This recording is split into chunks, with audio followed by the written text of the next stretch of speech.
এই চলতি সংসদে গত 14 জুন নীলফামারী 4 থেকে আসন থেকে নির্বাচিত মাননীয় সংসদ সদস্য বাজেটের উপর আলোচনা করতে গিয়ে উনি শহীদ মুক্তিযোদ্ধার সন্তান দাবি করেছেন, যেটা অসত্য। ওনার পিতা এখনো জীবিত আছে। এটা স্যার মাননীয় স্পিকার সংসদ কার্য বিবরণীতে এই বিষয়টা অন্তর্ভুক্ত হয়ে গেছে ইতিমধ্যেই। এই অসত্য বিবৃতিটি এক্সপান্স করার জন্য আমি মাননীয় স্পিকার আপনার কাছে সবিনয় নিবেদন করছি। ধন্যবাদ মাননীয় সদস্য।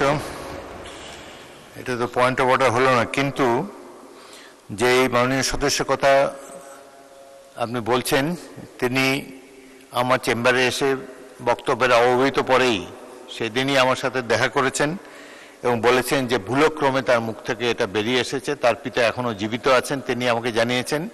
এই বিষয়টি পত্রপত্রিকাটাও এসেছে এবং উক্ত মাননীয় সদস্য তিনি নিজেও বক্তব্য দিয়ে তার ভুল স্বীকার করেছেন। এটা স্লিপ অফ টাং বা অনিচ্ছাকৃত একটি ভুল, সুতরাং এটিকে সংসদের কার্যবিবরণী থেকে এক্সপাঞ্জ করা হবে। আরেকটি বিষয় মাননীয় সদস্যবৃন্দ আপনাদের দৃষ্টি আকর্ষণ করছি, গত বৃহস্পতিবার দিনে ঢাকা থেকে নির্বাচিত মাননীয় সংসদ সদস্য আবু আশফাক হেফাজতে ইসলামের নেতা মাওলানা মামিনুল হক সম্পর্কে কথিত পরকীয়া সম্পর্কে দু একটি মন্তব্য করেছেন, যেটি অনভিপ্রেত। সেটি যেহেতু যার পক্ষে সংসদে এসে আত্মপক্ষ সমর্থন করার সুযোগ নেই, তার সম্পর্কে বিরূপ মন্তব্য করা অনুচিত। সেই জন্য আবু আশফাক সাহেবের মন্তব্য আমি এক্সপান্স করেছি। সাথে সাথে আমারও একটি বক্তব্য সেখানে আমি উল্লেখ করেছিলাম যে কোনো ব্যক্তির অন্ধকার জীবনের অন্ধকার অধ্যায় সম্পর্কে আমার বক্তব্য এসেছিল।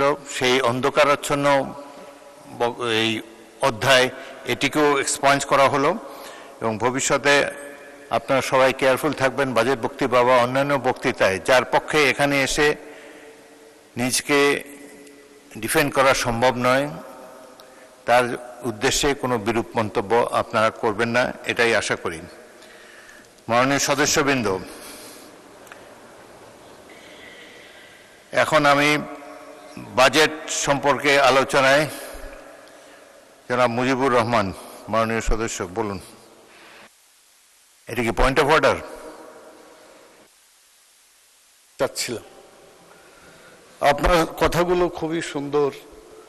আল্লাহ তাআলা কোরআন মাজিদে গীবত করতে নিষেধ করেছে, আর এই গীবত হচ্ছে কোনো মানুষের কার্যাবলী তার অসাক্ষাতে অর্থাৎ অনুপস্থিতিতে তার কথা অন্যের কাছে বলাটার নামই হচ্ছে গীবত।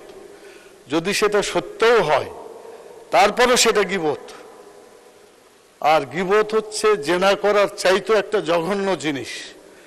আর এই গীবত যদি তার মধ্যে না থাকে আর বলে, তাহলে সেটা হচ্ছে তোহমত, মানে আরো ভয়ঙ্কর গুনাহ। অতএব ইসলামের দিক থেকে আপনি 100% সঠিক কথা বলেছেন। আল্লাহ তাআলা আপনার এই ডিসিশনের জন্য, সিদ্ধান্তের জন্য আল্লাহ তাআলা আপনাকে বারাকা দিবেন ইনশাআল্লাহ, যা যাও দিবেন। আসসালামু আলাইকুম ওয়া রাহমাতুল্লাহ। ধন্যবাদ মাননীয় সদস্য।